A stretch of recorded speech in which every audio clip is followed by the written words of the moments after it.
Hoy la nota va a ser a una amiga, sí, a una amiga que hace muchos años apareció en la producción de Lucía Yurkovich y a veces con mucha crueldad nos decía cosas que yo tengo que reconocer no entendía.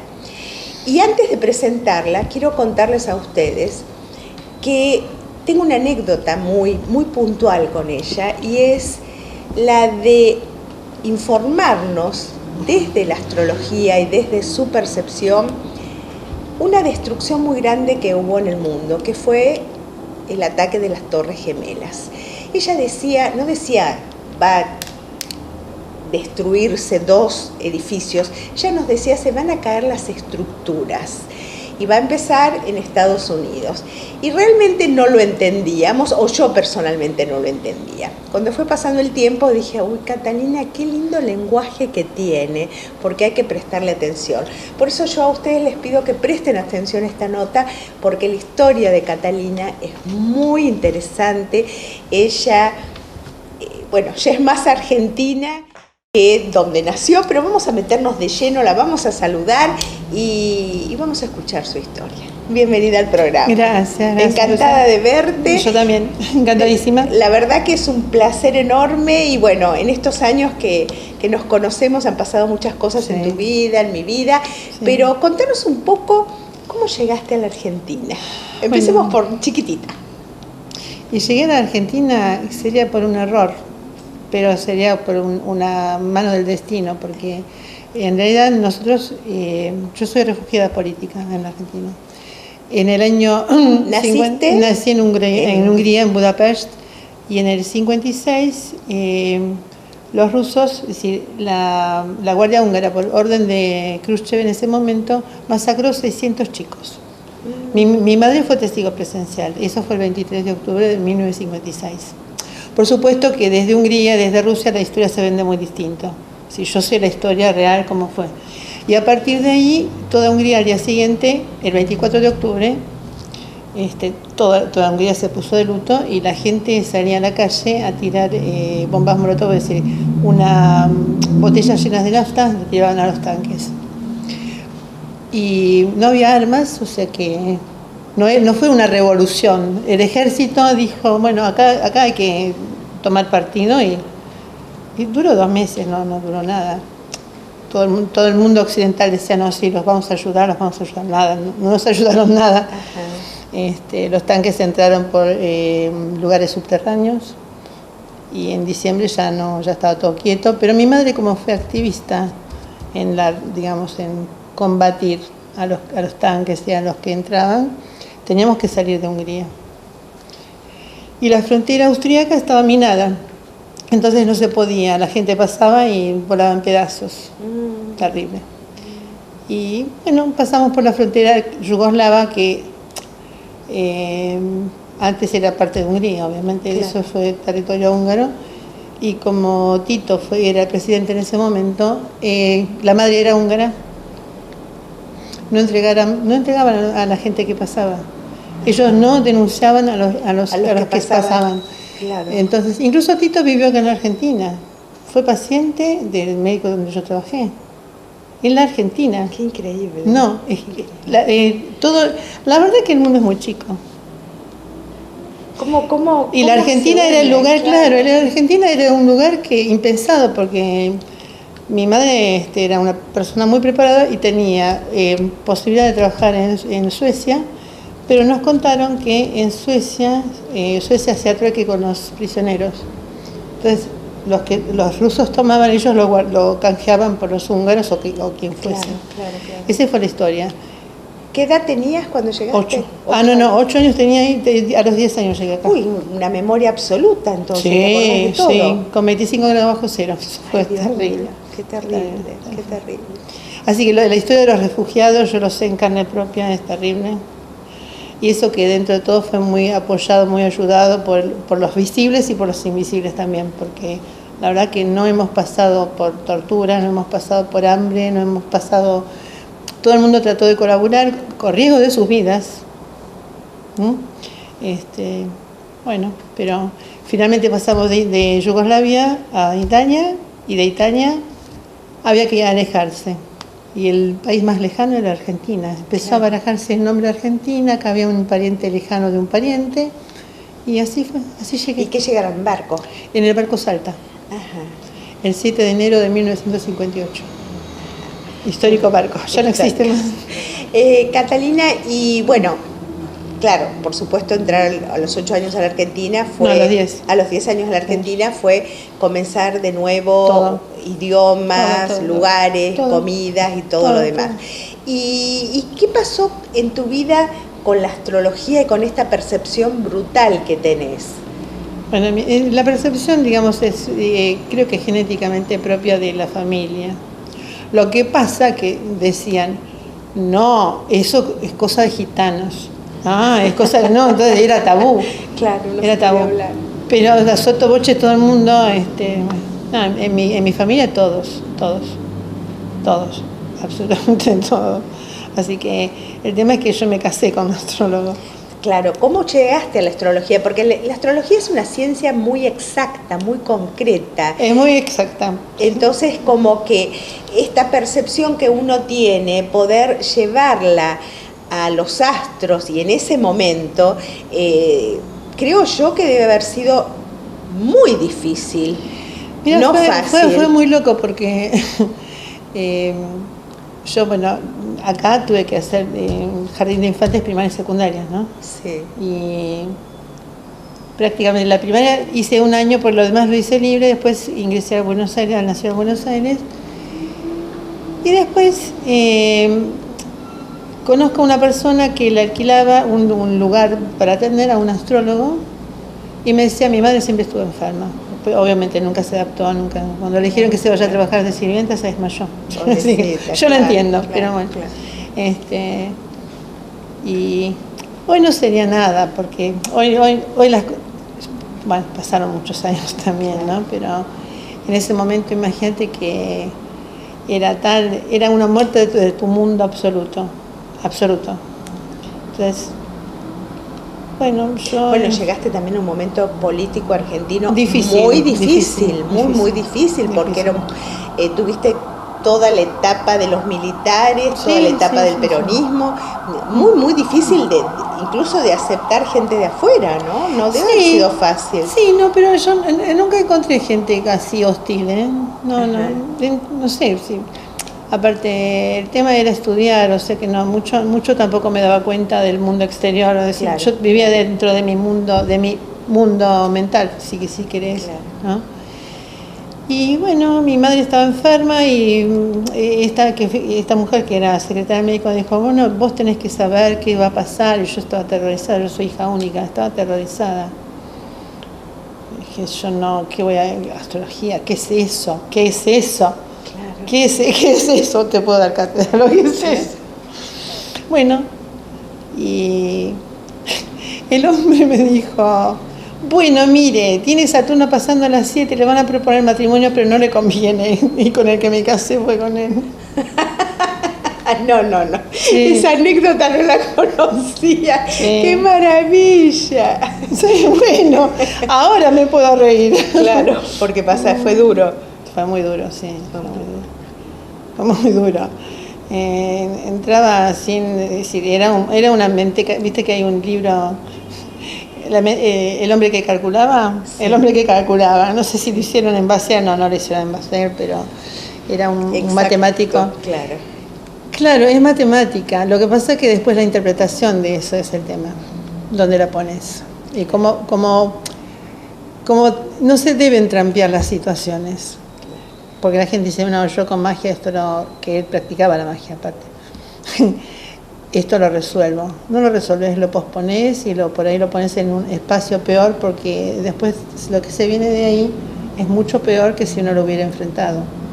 Pero muchas veces no podemos enfrentar situaciones. A ver, para que entendamos un poco, desde la astrología, desde una carta natal o desde una consulta que te hacen puntualmente por algo para que se entienda. Pero él lo veía, digamos que él tenía aparte una, ¿cómo te puedo decir? Una percepción. No, aparte de la percepción tenía como una comunión muy profunda con los planetas. Ajá. Muy profunda. Y los planetas, cuando vos tenés una percepción muy profunda con ellos, los planetas directamente interactúan. Es así. Bueno, yo quiero aclarar algo. Eso es así. Si estás de acuerdo, si puedo decir. Sí. Fue uno de los pioneros astrólogos en la Argentina. Sí. Decile del nombre. Sí. Pedro Bernardo Brunetti. Lo que pasa es que él nunca quería, digamos, no quería el mundo exterior. El tema era un cabalista también, es decir, era muy intimista la cuestión. Pues casi ahora yo estoy volviendo a leer cosas de cábala, no los libros de cábala, sino las ecuaciones matemáticas que los cabalistas hacen. Ajá. Y cómo es la propuesta, por ejemplo, la creación del mundo, la creación del hombre, los números del hombre, los números de los órganos. Y era exacto, el tema era muy exacto. Y como el mundo estaba, digamos, el universo en que nos movemos estaba regido por un Saturno muy también estricto, ahora les voy a decir los valores planetarios, digamos, eran fatalistas, todos eran fatalistas. Lo terrorífico era que todos decían, pasa Saturno por tal cosa, no sé, se me cae el techo. Claro. Por ahí no se te caía el techo, pero pasaba algún accidente. Lo que pasa es que la mente estaba como muy subordinada al fatalismo, que ahora se liberó, porque estamos en la era cuántica, pero ojo con la era cuántica, ¿no? Ahora me vas a hablar un poco de entonces el tema es que decía, esto va a pasar fatalmente, y yo decía, esto no va a pasar porque yo no quiero, y esa era nuestra cosa. Esto va a pasar, yo decía, esto no va a pasar. Bueno, hay que, para ponernos un poco en la época también, hubo un lineamiento de apariciones de personajes que decían que desde el poder de la mente uno podía cambiar absolutamente todo. Cosa que de alguna manera puede pasar a hacerlo más fácil o a hacerlo más difícil, pero que no se cambia. Hay cosas que son muy exactas, el aprendizaje es muy, o aprendés o aprendés. El tema es que es verdad que desde la mente se puede, lo que pasa es que tenés que entrar en la mente profunda, no es que, yo toqué unos botoncitos en la computadora, cosa que yo no uso. Claro. Catalina, y esta explicación tuya que fue muy didáctica, como buena profesora que sos, obviamente. Tuve que estudiar para entender con quién estaba casado, por favor, no hablaba en términos astronómicos. No. Se iba al baño con las tablas, yo sé, no, pero no puede ser, no tenía diálogo con mi madre, no tenía diálogo con nada. No se puede hablar, pero literalmente no se puede hablar. Cosa que ayudaba a la época. ¿Qué pasa con esta época? Háblame de esta época. Saturno es un tema, pero Plutón es el otro tema, grosso. Hay lo que yo inventé unos términos que nunca los patenté, pero bueno, le doy permiso a quien lo quiera usar. La uranización y la plutonización de la galaxia. Urano es la mente cósmica, es como un sol galáctico que rota simultáneamente en todas las direcciones. Entonces, los que tienen Urano en alguna posición destacada tienen una percepción así y no la erran. Correcto. No pueden decir, por ahí no puedes anticipar un suceso, o puedes ver y después por alguna razón uno puede pedir una intervención milagrosa debajo de la cúpula de alguna de las construcciones cabalísticas, matemáticas, que esos son las iglesias, las pirámides y demás. Pero, es decir, vos podés percibirlo y puede no ser fatalmente, puede que no, fatalmente eso no ocurra, ¿no? Esa es una. De hecho, todo el tema del apocalipsis es revelación, porque bueno, si hubieran detonado los millones de armas nucleares que hay en todos lados, en Europa, en Asia, en América, no existiríamos. Sí, entonces, de alguna forma, se encargaron nuestros cuidadores mayores que fallaran, los dispositivos para detonar un arma mortal, contaminante, Chernobyl, por ejemplo. Porque la cantidad de armamento que hay es suficiente para no volar la Tierra, volar todo el sistema solar. ¿Cómo se permitió eso? No lo sé. Todavía eso no lo entiendo. Bueno, Urano te permite percibir. Y Plutón lo que hace es libera una energía que mandaron, ya no sé si llegó, creo que no llegó todavía, mandaron satélites con exploradores para entrar en Plutón. libera energías profundas. Y las energías profundas que libera tienen que ver con la verdad. Ahora, la verdad no es que yo toco este vaso de agua y soy una santa. No. Acá esto puede ser una bomba, y si yo la toco, ¿qué pasa? Se abrió una caja de Pandora total. ¿Eso cuándo empezó? Y en realidad, el 92 fue la conjunción de Urano y Neptuno, que se marca como el gran oscurecimiento, porque sería como una especie de lunación galáctica, ¿no? Donde realmente el caos y la verdad se unieron, porque Urano es ver y Neptuno es el caos. ¿Qué tal? Es un ingrediente bastante importante, jodido. Sí. O sea, vos podés liberar toda la tecnología, pero no sabés para qué usarla correctamente. Claro. Podés liberar toda información, pero no sabés para qué usarla correctamente, ¿no? ¿Y este proceso cuánto dura? Hasta que se ordene un poco, se libere un poco. Plutón tiene una órbita de 255 años, igual que Venus tiene 255 días. Hay una relación, viste que los mayas tenían el calendario venusino por sobre todas las cosas. Es un calendario de 5. Hay pirámides de 5 lados en Marte, muy bien detectados, que después de la danza dijo, no, eso es un error de fotografía, minga, es un error de fotografía. Realmente estos tres, Urano, Neptuno y Plutón, Urano y Neptuno en Capricornio, y ahora Plutón está en Capricornio hasta el 2025. O sea que seguir la verdad. Claro, la verdad se abre, y vos ves que vos que estás en contacto con la gente, con gente eminente, gente que realmente busca la verdad con diferentes técnicas y que además aciertan. Aciertan porque la gente se va sanando, se va sacando capas que de otra forma puedes hacer millones de años de meditación y seguís con la misma cosa. Es verdad. Bueno, entonces no es que la meditación no fue efectiva, lo que pasa es que no podía entrar en ese archivo. Y bueno, entonces se abren estos archivos y esta cuestión de Urano-Neptuno, esto lo estoy viendo ahora, acá delante tuyo, se ve que vos tenés te estoy leyendo un código. Claro, gracias. Porque, no, claro, porque Urano-Neptuno, sí, la gente me preguntaba y lo temían, y mi hijo hizo 20 millones de cosas, de cartas, y investigó el Génesis y demás, porque sería como la gran inundación, desde un lugar es una gran inundación, una gran suerte de las aguas, de las emociones, de las aguas, y todas las bombas que se te ocurran, más sofisticadas que se te ocurran, ¿no? De neutrones te quedan cortos, todos los que son livianos,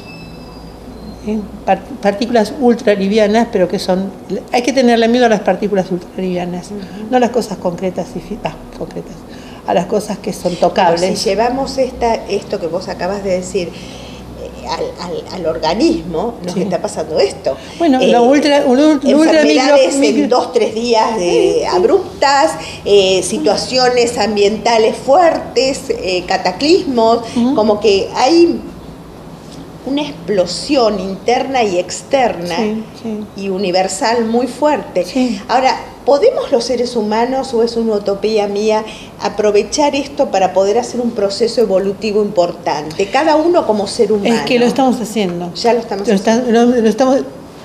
Lo interesante, mira, los que marcan los ciclos son Júpiter, que tiene 12 años, Saturno, que tiene entre 28 y 30 años, pero en realidad es 28. 28 es el número, que es un número cabalístico. 28 días también son los días de la luna.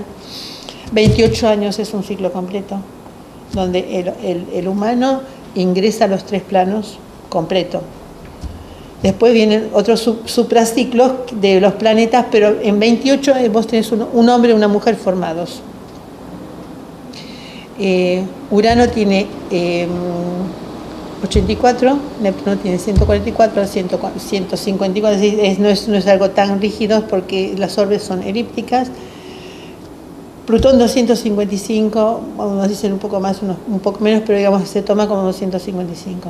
Entonces, estos planetas marcan los grandes ciclos históricos personales, y los subciclos, digamos, son los que marcan los crecimientos, porque vos nadie vive de nosotros 255 años, por ejemplo. Lo vamos a lograr, pero hay que llegar entero con la mente, claro. Claro, y el cuerpo. Entonces, sí, los subciclos, se toman los subciclos de estos planetas, ¿no?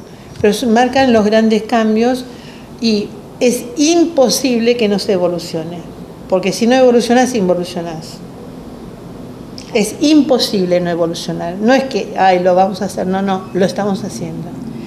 Lo estamos haciendo. Y todo lo que vos hiciste hasta ahora, por ejemplo, te toma vos porque la gente te conoce, ¿sí? Todos los trabajos que vos hiciste, eso fue un aporte cuántico muy importante.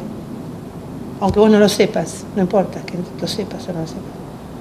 Lo hiciste porque lo hiciste desde el sentimiento, más que la mente te acompañó, obvio. Sí.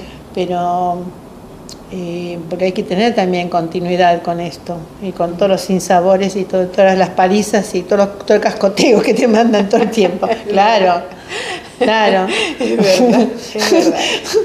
Pero sí es cierto, y esto lo digo yo, es anecdótico, ya casi finalizando la nota, pero para darle un touch de humor. Yo siempre cuando era chiquita estaba adelantada en el colegio, pero era la más grandota, la más gordita, entonces siempre estaba en la última fila. Y tenía muchos deseos de ser la primera y estar en la primera fila y poder escuchar a los profesionales, porque siempre fui muy curiosa, sí. Terriblemente curiosa. Y elegir este camino de poder entrevistar, ya sea para la radio, para la televisión y para sí. Tantas conferencias que hemos presentado, y que vos estás dentro de la primera etapa nuestra todavía, hizo que yo esté en la primera fila, que yo pueda sentarme al frente del profesional y pueda compartir con toda la gente que quiero, y la gente que también le interesa esta temática, poder tener respuestas, porque realmente el ser humano tiene que preguntarse por qué estamos en este mundo y cuál es nuestra misión y qué es lo que podemos ayudar al prójimo, porque si no tenés cubierto, digo yo, esa sensación de vacío que tienen algunos que buscan y buscan y buscan y buscan y nunca encuentran, porque la plata no te va a dar esa sabiduría impresionante que tenés adentro, que es el conocimiento y el poder compartir con pares, sí. Y escuchar y entender que somos seres maravillosos los seres humanos. Somos seres maravillosos, claro. Realmente. Entonces hay que aprovechar este periodo que uno pasa por la Tierra. Catalina, estamos terminando el programa. Quiero que nos dejes un mensaje de vida, un mensaje importante de una mujer que ha pasado muchas cosas y muchas pérdidas, que eso también crece el alma, no solamente el corazón y el servicio, y vos como profesional y como, no sé, que tratás tanta gente y ayudás a tanta gente de las cartas natales y de enseñarles, por supuesto, ¿no? Danos un consejito final. Y que sean auténticos. Ajá. Hay que ser auténtico. Algunos dicen tener coherencia con uno mismo, es decir, y realmente buscar la realidad que es mucho mayor. Pertenecemos a una realidad mucho mayor. Hay que buscarla y la realidad viene y se manifiesta, de la manera que sea, no importa, ¿no? Si vos tenés gente que entrevistás todo el tiempo, que hace diversas cosas, pero que todos apuntan a lo mismo, digamos. Claro. Sí, Dios está en el hombre, y el hombre es una partícula divina, y bueno, somos partes de Dios, o sea que... Claro, eso. Gracias por estar. Bueno, por favor, vamos a seguir invitándote para que nos cuentes un poco de estos planetas que a veces nos ponen un poco nerviosos, pero que tenemos que superar las situaciones. Gracias. La Argentina tiene que superar muchas cosas. No hablamos de eso. No, bueno, vamos a hablar. Gracias. Gracias por estar. Gracias a ustedes.